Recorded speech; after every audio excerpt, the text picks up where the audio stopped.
На кој начин новинарите ја злоупотребуваат моќта на медиумот?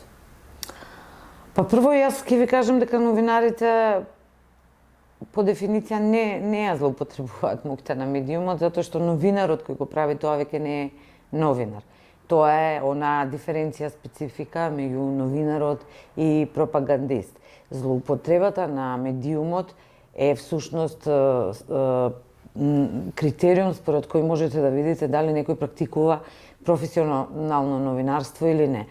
На кое вашето прашање реферира, претпоставувам, за злоупотребата на медиумот од страна на новинарите, всушност треба да гласи злоупотребата на медиумот од страна на непрофесионалните новинари или пропагандисти.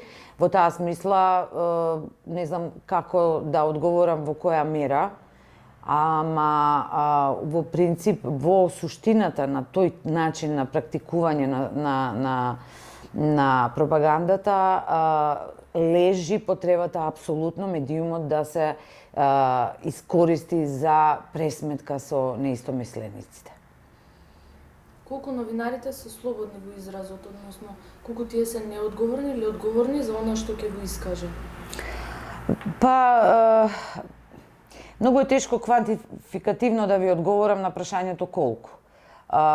Новинарите се луѓе и тие грешат, така што не секоја грешка ги дисквалификува од припаѓањето на професијата, но во таа смисла и постојат саморегулативни тела, во таа смисла постои некаков, ако сакате, и неформален диалог во рамките на медиумската заедница кој укажува доколку некој новинар за кој колегите знаат дека е професионален и има тенденција да се придржува до професионалните стандарди, значи постои некаков начин да се укаже дека постои грешка. Јас не можам да ви одговорам, велам квантитативно колку.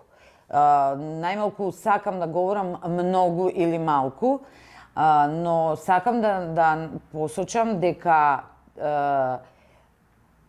масовното непридржување до професионалните стандарди всушност говори дека тоа го прават луѓе кои не се новинари.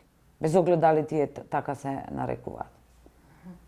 Од позиција на новинарски синдикат, според вас кој е највпечатливиот пример за притисок врз новинар преку судска постапка?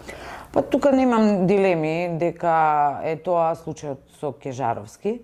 Тоа беше всушност, како сакате, репрезентативен пример за тоа како се замолкнува новинар кој што објавува нешто што во моментот на владеачкиот естаблишмент не му одговара. Тој беше притворен не за текстот кој што го предизвика дејствието, да биде притворен и така натаму, туку за нешто што напишал пред 5 години, ама сега им се нашло згодно да го изведат од фиока и да го процесуираат под назнака откривање на идентитет на заштитен сведок, а всушност тоа беше начин да се исплаши и да се замолкне конкретниот новинар, но и да се испрати порака до неговите колеги кои во тоа време тргнува да истражуваат смртта на Никола Младенов. Кога сме веќе кај замолкнување на новинарите, дали сметате дека тужителите, функционери и јавни личности кои што се нашле повредени, го користат судот како алатка, како средство за да ги замолкнуваат новинарите?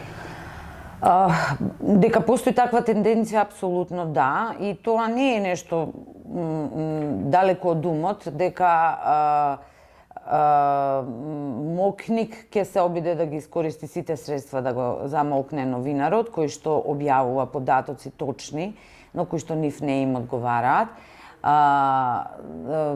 Во таа смисла тужбите и имаат таква една природа, тужбите кон новинарите, но тоа не значи дека секоја тужба кон новинар за клевета или навреда е обид да се замолкне, но по дефиниција, кога тоа го прават луѓе од позиција на МОК, тоа е вистинскиот мотив, тоа е мотивот да се замолкне, затоа што и меѓународната пракса и демократскиот капацитет на една земја подразбира носителите на функциите на моќта да имаат многу по висок праг на толеранција во однос на јавно изречениот збор или во однос на критика. Во таа смисла само ќе посочам дека новинарите имаат право и да преувеличуваат и да искажуваат недоволно